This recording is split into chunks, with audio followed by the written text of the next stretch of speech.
Hi, my name is Katie Schuler. I'm a marketing program specialist here at Time4Learning. I'm also a longtime homeschooling mom.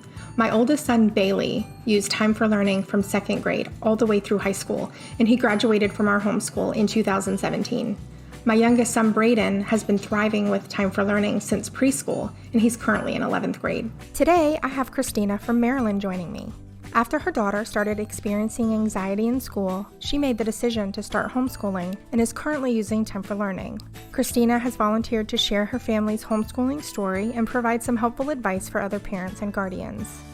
If you enjoy this interview, please subscribe to our channel and like us on social media to see more fun episodes of Tales from the Homeschool Front. Hi, Cristina. Thank you so much for joining us today. How are you? Great, Katie. How are you? I'm doing well, thank you. So, give us just a brief introduction about yourself and who you're homeschooling. Okay, so my name's Cristina. I am a single full-time working mama in Maryland.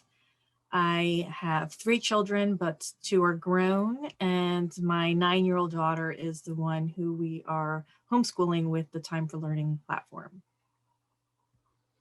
Awesome, thank you. So single parent, that in and of itself comes with a lot of kind of extra strategic work just in general. So I imagine homeschooling, in addition to balancing everything else that goes on, job, home life, Superwoman is a title that you wear, huh? Trying to be organized woman. I'm definitely relying a lot on my phone calendar, and I actually just got this cool little organizer that I had to get one for by hour so that I can nice kind of keep track. So everything's by hour now. Oh, wow. Okay. So I probably wouldn't be able to do that. I would be overwhelmed, but I do have an electronic calendar and a paper calendar to help me stay organized. So I get that. So we're going to jump right into our questions. What was your motivation for transitioning to homeschooling?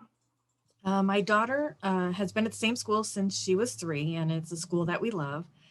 But she had a hard time adjusting from going to full-time virtual, then all of a sudden to Monday through Friday in school half a day, where they were trying to cram all of the instruction in 3 hours. Oof. And she's very meticulous. She likes to take her time with her writing, and she will erase if she feels like it doesn't look correct, and started coming home with kind of signs of anxiety. She didn't feel she had enough time to get everything done. Was it right? And she went from a straight A student to some papers coming home with like 60s on them just because she didn't have time to finish it. Man. Didn't feel comfortable asking questions because she knew the teacher was trying to get a lot done in a shorter amount of time. So she would be waking up at night. Can we check my grades? Do you remember if I did this? And I was like, oh, no. This is not going to work. Her brother started picking up on it, and they're like, what's happening? And I talked to a few other people, decided to look into homeschooling, joined some Facebook groups, received about 5 different platforms that people use. Time4Learning was one of them. I actually decided to create a spreadsheet to see based on price and how the instruction was, how much is it online, how much stuff do you have to print, and Time4Learning just seemed like the one that was going to fit best for our family. And so we started at, I want to say, the end of September, and I pulled her out of school after talking about it for 3 weeks or so and doing my research. And so I want to say like the last week of September around, we just jumped right in. Okay, that's a lot of research. That's impressive. It can be really overwhelming when I homeschool as well. I started homeschooling back in 2005. There's a lot to try to start researching. I think that a lot of people have it in their heads that maybe it's, there are a couple resources, or even, in the double digit, that number of resources, but then to have so many different things available to homeschoolers, that's a lot of research. So I think that's great that you were able to narrow down based on, your daughter and what you were looking for. So I think that's really cool. Yeah. A lot more organized than I was, or even am at this point in our homeschool journey. We narrowed it down to 2 based on what I was looking for. And then we just did the little videos that you could test out just to kind of see. It's like, okay, you know, is she going to feel like she's, for lack of a better term, being dumbed down? Like, are they breaking it down too much to where she's like, okay, I'm not a 2-year-old. You know, Right. they're upper elementary, so they feel like they're a little older, you know. Sure, sure. It's a kind of a bridge. Once you get kind of like third, fourth grade, they're the little kids. We're not little kids. We might be kids, but we're not little kids. So that makes sense. You spoke to your process for selecting a homeschool platform with your spreadsheet and your research. So why did you ultimately choose Time for Learning? It was definitely economical. I love the reports, the things that I would be able to do. So I was able to go into each subject for her grade and basically remove everything she had already worked on and just start from where I felt she needed to be. I love the fact that if I found, and a lot of parents are finding, especially with math and even sometimes with language arts, not so much with science and social studies, but with math and language arts, that maybe your child, because of all of the virtual learning, that they're a little bit more behind than what you thought. So I would be able to go down to the end of third grade and have her do some review there and then deciding where I wanted to put her back into fourth grade. So the reports, the way that you can put breaks in, not many other places allow you to put in a break. So like we just went to Great Wolf Lodge with a homeschool group. I was able to, if I wanted to, put in that break. I find that other parents, especially on the Time for Learning Facebook page, a lot more other parents put in like Christmas breaks and spring breaks.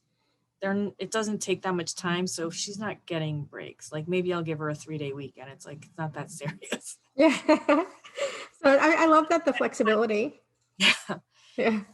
Just the opportunity to be able to do all those things. And then, like I said, you can do the reports by the attendance. You can do the reports by the grades. You can go ahead and set in a grade. So she's like, oh my gosh, do I have to take this again? It's like, yes, because I think you did it too fast. Nice try. Now go back because you didn't get an 80 or above. Good effort, but no, do it again. Yeah. Maximum effort, but yeah. So you spoke to your daughter's anxiety, one of the reasons why you started to consider homeschooling. How has your daughter's demeanor changed since you started homeschooling with Time for Learning? It was less than 3 weeks. There was a drastic change because I actually, I had taken her to the doctor because I was concerned she wasn't sleeping, she wasn't eating.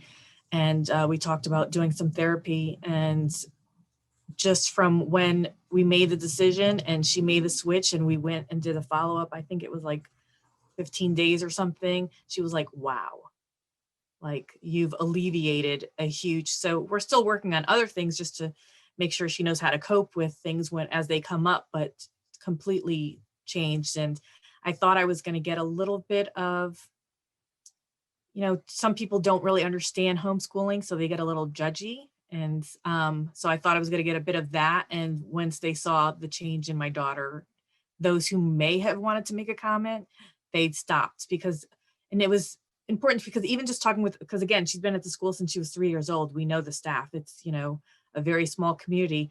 And for them to even say, whenever she used to get out of the car, she would look to see if the car in front of her or behind her to wait for a friend. And now as soon as she gets out of the car, it's mask on, face down, walks right in and doesn't make eye contact with anybody. And it was heartbreaking.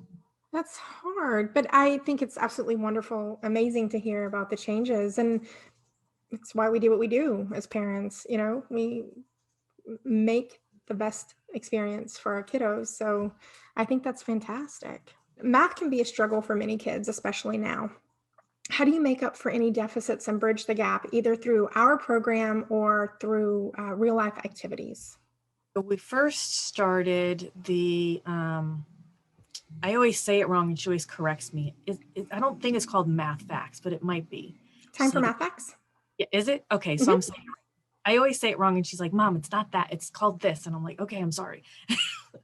So that to kind of help with the multiplication, just to kind of see, because there was a gap. That's when it was introduced to her at the end of the last school year, and all of a sudden it's virtual and it's not really being taught. So I find that even with some of the social studies, and I was seeing on some of the chats that was where some of the parents were struggling with, was like math and social studies with the Time4Learning platform, making that transition from school to there. And it was, you know, anytime a new concept is brought up, yes, they are watching the videos, yes, they're learning it, but there still needs to be some kind of reinforcement from the parent.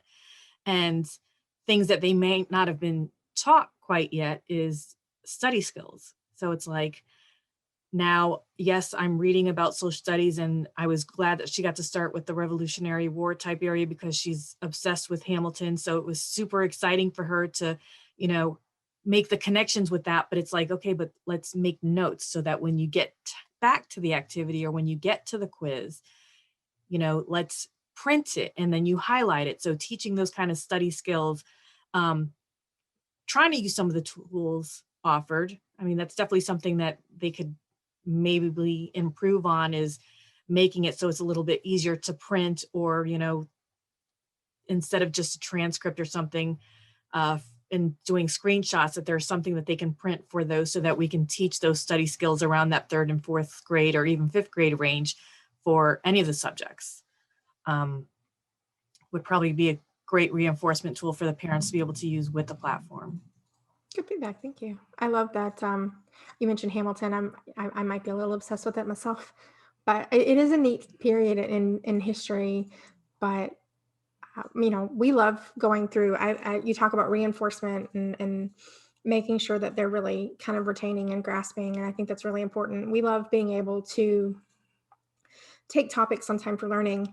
And like with my son, my youngest is in 11th grade, so it's a little bit different. But if there's a topic that, you know, he's not as interested in, he gets the basics, he gets the understanding of what he needs to from that event or time period, and then we move on. But that flexibility of being able to, you know, hit a concept or a topic and him go, hey, I want to learn a little bit more about this. I love that we can take that, you know, YouTube or documentaries, you know, Smithsonian Channel and Discovery Channel and all of those things that we're able to do to kind of bring in and round out that social studies experience. So I love that, you know, you recognize that that is something that parents can and should do when their child, you know, requests that or needs that extra, you know, take time to put that attention in there. And I actually, I do have it. Yay, I'm somewhat organized. I made this binder of the extra resources in Time4Learning that some people need. So like with the spelling list, because it's like, oh, well, you know, especially depending on what state you live in and having to do portfolios for the schools, you know, showing writing and stuff like that. And with the science, so I printed a bunch of the materials from the so here's the 4th grade spelling list, and then we'll pick some words. But what I had really liked, and I didn't know if too many people knew about, was I went ahead and printed all the science experiments. Oh, cool. So if there is a week that she's not really interested in the science material and I want to kind of like, well, let's just change it up and do a science experiment instead, I show her the list. I already printed all the materials, and then she'll pick one, and then that's what we'll do. And then that can go right in her portfolio. That's perfect. If the material's a little dry for her, she's like, okay, yay, you know. Hands-on is always more fun anyway. Yeah. You know, really getting your, especially with science, anything that you can do to put your hands on something or in something always makes it a little more fun. That's a great idea about printing them out ahead of time. And that way it's like, okay, go to the binder and pick one that you want to do, and we'll work on that one. So we talked about her demeanor and kind of how she's changed. How has her perception of learning changed since starting Time4Learning? It's changed a lot. Like the fact that she can, you know, press pause and rewind a little bit and not feel insecure about raising her hand to ask a question. If it's something that she was like, maybe I lost my train of thought, maybe I stopped paying attention, let me go back, let me go ahead and watch that video again to make sure I got it. And then to realize, hey, if I really put my mind to it, like I can be done in 2 hours. And it's not going to take all day. And it's like, I just have to go ahead and make sure that I sit down and do it. And so her learning to become more self-aware of what she can accomplish and actually saying, okay, so the only guide that I'll give her is, okay, from 11 to 20 to 11 to 1 is kind of where I want you to have your break. So from maybe 8:30 to 11, or like 1 to 3:30 is kind of when I want you to get your work done. You choose which ones you're doing at that time. I am going ahead and I like the fact that I get to pick which subject she's doing on which day. So if it's something, especially if I look at the material first and I see that it's something that she's probably not going to be as interested in, then I might do those on a Tuesday, Thursday, and then save the math and language arts for like a Monday, Wednesday, Friday, and do science and social studies on Tuesday, Thursday. And that might change. But the fact that I'm doing that, and then all she has to do is go in and pick which one she's going to do that day. She gets to pick the order. The day's already assigned, but she can pick what order she's doing for that day. And like I said, if she feels like she's losing focus, it's not that great of a day, maybe it's one of those Mondays, then she can go ahead and pause, take a mental break, and then come back and get it done. That's awesome. I love that you mentioned, letting her kind of dictate her day a little bit and having some control over that. So I know I do the same thing with my son, and I can see how encouraging and kind of empowering that is for him as a student to say, okay, this is my thing. I have this control over, this thing in my life. But what we often overlook is what that does for the parent as well. So how when you let her have that control over her day and that her schedule, do you feel like that takes stress off of you because you know that you have at least a guide for her like you said, but you're not sitting down hour by hour or period to period like in a classroom trying to get her focused. So how does that help you with the rest of your day? With being, I work full time from home right now. They're allowing us to still telework. So the fact that we've gotten to that point is, it's just a huge relief for me to be able to, know that I can focus on things. And I work for a great employer who knows that if they're happening to catch me and she's in the middle of a quiz, then that's kind of where she still will kind of hold on to, like, well, what if I do it wrong? It's like, then you take it again. It's okay. It's like, try to remember the ones that you got wrong, what you didn't understand. And sometimes we'll do that. We'll print the quiz with the wrong answers, figure out why she thought it was the one that she thought, or was she just rushing through it and taking it again. But to be able to have her at that point where the only time she's really needing me is if it's a quiz where she didn't feel as confident with the material, or if it's a new concept where, when fractions was introduced, or, when division by multiple numbers was introduced, it was kind of like, anytime you're learning something new, there's a little bit of a curve there, and it's like, okay, I need a little bit more support, and it's like, no Definitely. worries. um let's go ahead and do that. But other than that, she's handling it on her own. She knows the hours I would prefer her to have it, so that she has that break for lunch or snack and doesn't get hangry. And then, as long as I try not to book my meetings at the same time or something like that, or if I need to readjust, then I can readjust. And it's encouraging, because when I do have to go back into the office every day, then I know that at that point she's already comfortable enough with the platform that if she is with grandma or whatever else during the day, she's getting done what she needs to get done, and she can press pause on something that she needs me to help her with when I get home. Oh, one less thing off of you too. So, and Right. again, it all comes back to that independence and that, that control over what they need to do, but one less burden for mom.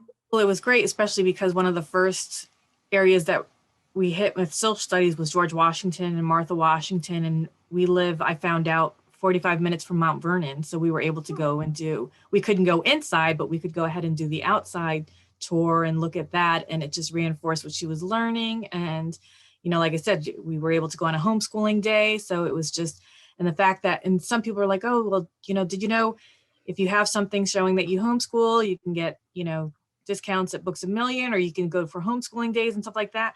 And you can just print the Time for Learning page saying, as of this day, Elizabeth was enrolled in, Yeah, so it's like, take that letter, I'm a homeschooler, and cool. keep it moving. That's a good tip. Thanks for sharing that for parents. A lot of times they don't know that there are homeschool discounts. So that I'm glad Yes. that you shared that. So my final question is, what is your number one piece of advice for parents thinking about transitioning to homeschool? Uh, don't allow yourself to get dissuaded from it. It really is an awesome opportunity to not only learn with your children, but to see them become empowered and kind of have control over their education. And the resources are there. Time for Learning is definitely economical for families, and I'm it's make the jump, don't be afraid, just make the jump. There's plenty of support there for you. I love that. That's what we need. We all need support all the time. I've been, like I said, I've been homeschooling for 16 years. Feels like a lot longer sometimes, feels like a lot less sometimes. I turn to our group for support. I turn to other homeschool parents. I have two children. I have one that's graduated and one that's 11th grade. And a lot of people think, well, if you've done this before, surely you've got this. Well, they're both very different in how they learn. So just because I've graduated one doesn't mean that I've gone through this 11th grade experience. And I'm always finding ways to turn to other homeschoolers and say, hey, how did you guys handle this? Or do you have any tips for this particular struggle? Or, this is really a strength that my son has. How can I explore this for him and make that better? So I love that you mentioned support. It's key for everybody. New, seasoned, veteran, however you want to, phrase it, support is, it's there. Look for it and find it. So thank you so much. I love that. I had a really lovely time chatting with you. Thank you so much. I hope that, the rest of your Wednesday goes well, but thank you for being here and for sharing your experience with us. Appreciate the fact that you guys are also, trying to tap into different kind of situations, because homeschooling is different for everybody. It's not always stay-at-home Absolutely. moms, which is the stigma. It's not always stay-at-home moms. It's not always two family parents, single mom working full time, and we're getting it done, and she's thriving. She's actually now ahead in math than where everyone is at in her school. She's already past where they are currently. So That's awesome.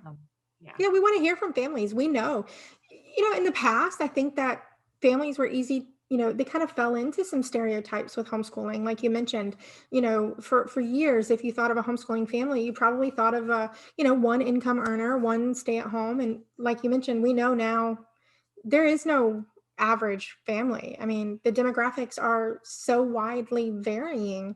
We want to hear from you. We want to hear journeys and stories. We want to know how you've succeeded, and we want to know how we can, help you succeed. So we appreciate you taking the time to share all that with us. That's it for today's episode. If you're interested in learning more about our homeschooling program, please visit time4learning.com or email me at the address on the screen. We're happy to connect you with a wealth of information like videos, resources, and blog articles. Until next time.